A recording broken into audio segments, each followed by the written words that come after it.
dehqonlarimiz tomonidan yana bizga tushgan taklifga qarab urug'larni unumchanligini aniqlab beramiz. Mana hozir oldimda turganlarimiz aynan shu ochiq dalaga ekiladigan pomidor urug'lari hamda shirin bulg'or qalampir urug'lari keltirilgan. Agar biz unumchanligini aniqlaydigan bo'lsa, u gektarga sarflanadigan urug' me'yori ham to'g'ri taqsimlanadi. Ko'rib turibmizki, oldimizda ikkita variantda qo'yilgan. Bu ikkalasida ham unumchanligi bir kunda qo'yilgan, bir kunda tashkil qilingan. Bittasida unumchanligi 97-98% bo'ladigan bo'lsa, bittasida 100% ko'ringanini ko'rishimiz mumkin. Bu holatlarda qanday urug'chanligi o'lchanadi? Albatta maxsus termostatlarga qo'yiladi. Termostatda birinchi etapda harorat pastroq bo'ladi, o'rta harorat, keyin yuqori haroratda undirib ko'riladi. Undirish jarayonlarida har xil, ya'ni ularga bo'ladigan, ya'ni unumchanligi ertangi kunda dalada ta'sir qiladigan moddalar ta'sir qilib ko'riladi.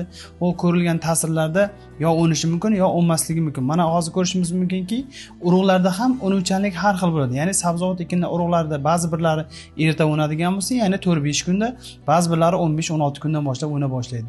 Bu narsani ham alohida inobatga olishimiz kerak, chunki sabab ertangi kunda olib borib ekilayotgan urug'larni to'g'rima-to'g'ri dalaga tashlab yuboradigan bo'lsak, ya'ni 15-16 kunda o'nadigan urug'larimizni dala sharoitida ko'pgina hasharotlar toshib ketishi ham mumkin. Uni biz nima qilishimiz mumkin? O'zini maxsus suvli, namli holatda maxsus 2 kun, 3 kun saqlanib, ya'ni unumchanligi boshlagan paytdan turib dalaga tashlashimiz mumkin. Hozir ko'rishimiz mumkinki, qo'limdagi holatdagi shirin bulg'or qalampiri ham bugun qo'yilganiga 15 kun bo'layotgan bo'lsa, aslida endi o'na boshladi. Bu dalada demoqchiki, siz masalan dalaga urug'ni tashlaganingizda agar yetarlicha namlik bo'lmaydigan bo'lsa, bu uzayib ham ketishi mumkin. Ya'ni 15 kun emas, 20 kunda ham tashkil qilishi mumkin.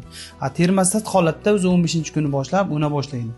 Bu holatlarda urug'larni shu ekayotgan paytda mutaxassis fikriga tayinadigan bo'lsangiz, sizni dalaga borib ekadigan urug'laringiz unumchanligi yanada oshadi.